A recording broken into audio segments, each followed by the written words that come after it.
Hi friends, welcome to Sudha's Kitchen. இப்போ நீங்க பார்த்துட்டு இருக்கிறது கஸ்டர்ட் கேக்.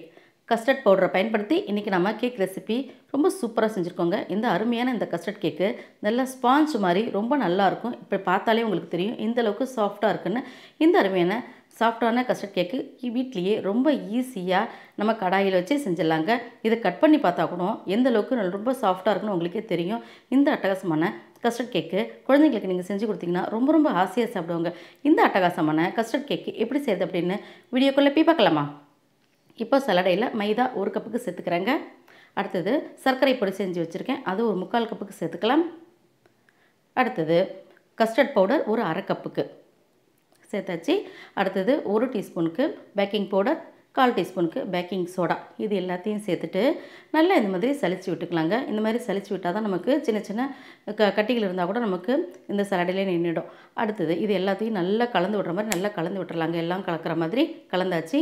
அடுத்தது குக்கிங் ஆயில் ஒரு 1/2 கப்புக்கு சேர்த்துருக்கேன். இன்றைக்கி நான் சன்ஃப்ளவர் ஆயில் தாங்க சேர்த்துருக்கேன். சேர்த்தாச்சு. அடுத்தது 1 கப்புக்கு பால் சேர்த்துருக்கேன். இது காய்ச்சி ஆற வச்ச பால் தாங்க. இந்த பாலை ஒரு 3/4 வாசி சேர்த்துட்டு பக்கத்தில் வச்சிடலாம். இப்போ இது எல்லாத்தையும் கலந்து விட்டுகிட்டே இருக்கலாம். கொஞ்சம் கொஞ்சமாக சேர்த்து கலந்தால் ரொம்ப கரெக்டாக வரும். இப்போ இந்த மாதிரி கலந்துக்கிட்டே இருக்காச்சு. அடுத்தது இப்போ மிச்ச பாலையும் நம்ம சேர்த்துடலாம். அப்போ தான் நமக்கு சரியாக வரும். அதையும் சேர்த்தாச்சுங்க. இப்போ 1 கப் பால் கரெக்டாக இருக்குதுக்கு. இப்போது இது எல்லாத்தையும் நல்லா கட்டிகள் இல்லாமல் இந்த மாதிரி கைவிடாமல் ஒரே திசையில் இப்படி கலந்துக்கிட்டே இருக்கணும்.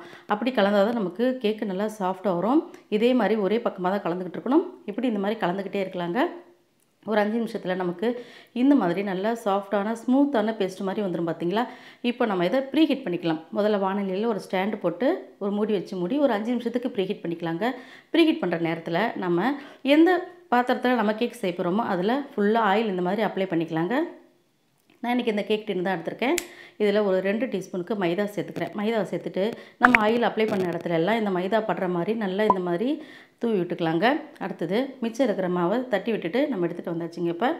இப்போது நம்ம ரெடி பண்ணி வச்சுருக்கிற இந்த கஸ்டர்ட் கேக்கை அப்படியே இதில் சேர்த்துற வேண்டியது தாங்க. அந்த மாவை இப்படி ஒரு அரைவாசி இருக்க மாதிரி சேர்த்துக்கலாம். ஆஃப் சேர்த்தா தான் நமக்கு நல்லா அந்த கேக்கு பொங்கி வரும்போது கரெக்டாக இருக்கும். ஃபுல்லாக சேர்த்துக்கூடாது. 3/4 வாசி சேர்த்தா கூட வெளியில் வர மாதிரி ஆகிடும்.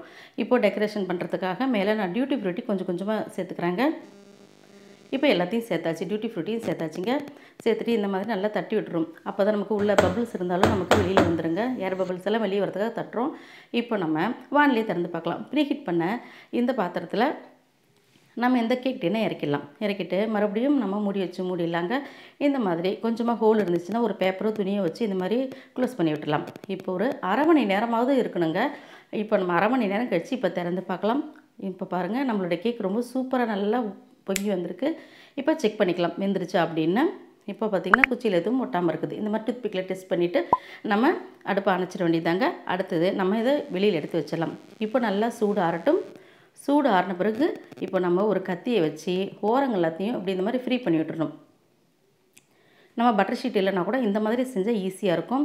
நம்மளுடைய கேக் பார்த்திங்கன்னா எந்தளவுக்கு அழகாக சூப்பராக ஓரம்லாம் நல்லா கோல்டன் ப்ரௌன்லேயும் மேலே நல்லா எல்லோயிஷாக சூப்பராக இருக்குது. கட் பண்ணுறது கூட பாருங்கள் எந்தளவுக்கு சாஃப்டாக வருதுன்னு. ரொம்ப அருமையான இந்த கேக்கு ரொம்ப ஈஸியாக ஒரு 10 நிமிஷத்தில் ரெடி பண்ணால் போதுங்க. நமக்கு இது வேகிறதுக்கு தான் லேட் ஆகும். மற்றபடி நம்ம செய்கிறதுக்கு ரொம்ப ஈஸியாக இந்த மாதிரி செஞ்சு கொடுத்தா குழந்தைங்க ரொம்ப ஆசையாக சாப்பிடுவாங்க. ரொம்ப ஈஸியாக செய்யக்கூடிய இந்த கஸ்டர்ட் கேக்கு நம்ம வெனிலா எசன்ஸ் கூட எதுவும் சேர்க்க தேவையில்லை. இதிலே வெனிலா ஃப்ளேவர் இருக்கிறதுனால நமக்கு வெனிலா டேஸ்ட்டு கிடைக்கும். அதனால் ரொம்ப சாஃப்டான இந்த கேக் ரெசிபி நீங்களும் வீட்டில் ட்ரை பண்ணி பாருங்கள். குழந்தைங்களுக்கு செஞ்சு கொடுங்க. செஞ்சு கொடுத்துட்டு எப்படி இருக்குதுன்னு கமெண்ட் பாக்ஸில் மறக்காமல் நீங்கள் கமெண்ட் பண்ணுங்கள். அட்டகாசம் அந்த கஸ்டர்ட் கேக் ரெசிபி ரெடி. உங்களுக்கு இந்த கஸ்டர்ட் கேக் பிடிச்சிருந்துச்சுன்னா சுதாஸ் கிச்சனுக்கு சப்ஸ்கிரைப் பண்ணுங்கள். ஃப்ரெண்ட்ஸ் அண்ட் ரிலேட்டிவ்க்கு ஷேர் பண்ணுங்கள், லைக் பண்ணுங்கள், கமெண்ட் பண்ணுங்கள். ஆரோக்கியமான சமைப்போம், ஆனந்தமாக இருப்போம். தேங்க்யூ.